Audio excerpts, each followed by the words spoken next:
Bienvenue à 3 rue Gustave Masson. Si nous sommes ici et pas ailleurs, c'est pour rencontrer un jeune romantique, Alex Messaoudi. Sa passion à lui, c'est l'art romantique, cette école esthétique du 19e siècle. Et je crois qu'Alex, il habite en haut de cet immeuble.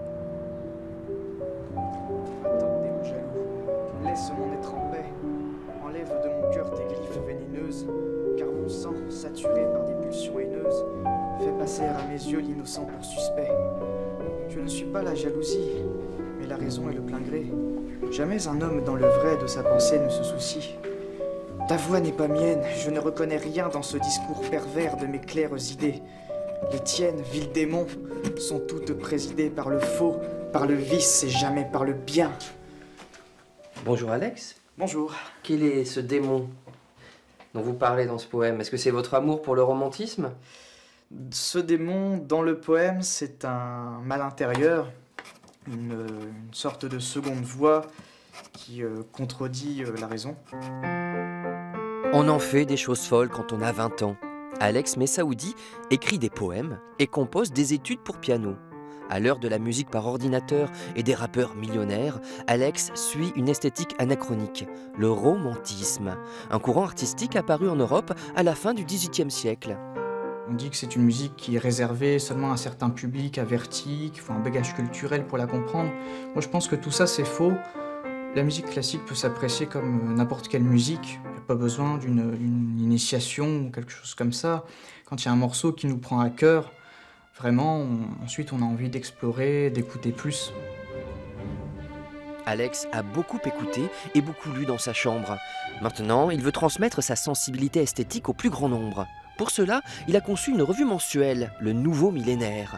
Il en est le seul rédacteur en chef et le seul contributeur. Berlioz était à la une du premier numéro.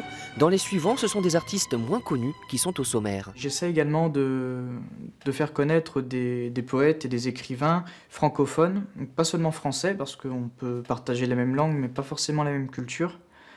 Dans le deuxième numéro, je traite d'Émile Nelligan, donc un poète québécois. Dans le quatrième numéro, André Van Hasselt, qui est un poète belge de langue française et également de langue néerlandaise. Alex, c'est maman, c'est moi.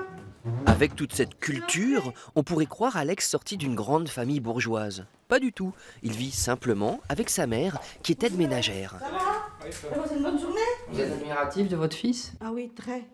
Oui. Ah bah oui, hein. Parce que je sais que par la suite, il fera encore de meilleures choses. Hein.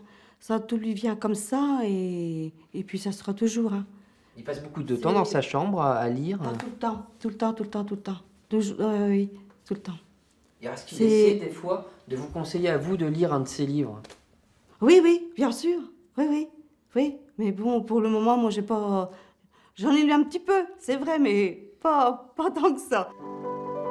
L'ambition d'Alex serait de vivre de sa revue. On peut s'y abonner sur le web ou la trouver dans quelques librairies, comme ici, chez Rapide Livre.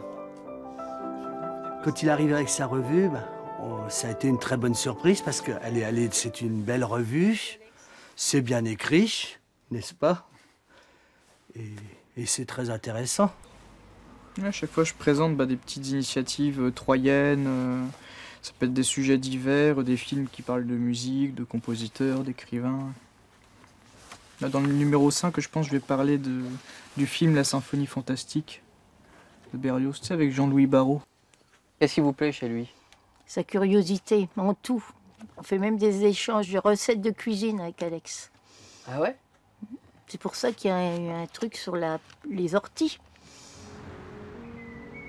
Mon ambition, ce serait de faire partager les idées romantiques pour 1000 ans, enfin, en tout cas pour une assez longue durée. Donc c'est pour ça que ça s'appelle Nouveau Millénaire. Oui, vu que le romantisme place l'âme en face du paysage, aujourd'hui avec tous les soucis liés notamment au réchauffement climatique, la biodiversité qui s'éteint de plus en plus, je pense que c'est une façon de penser qui a sa place pour le 3e millénaire. Alors vous avez compris, messieurs Poutine, Erdogan, Trump, Assad, il faut s'ouvrir aux idées romantiques pour ce nouveau millénaire. En 2017, là, c'est plutôt mal engagé. Ah, la course à l'armement est très bien engagée par contre. bientôt, on n'aura plus d'arbres à observer, ni d'océans. Oh là là là là, j'espère qu'on va pas vivre ce cauchemar de notre vivant. Nous étions à Troyes, la prochaine fois nous serons ailleurs, en Champagne-Ardenne. Et bon vent pour votre vue. Merci.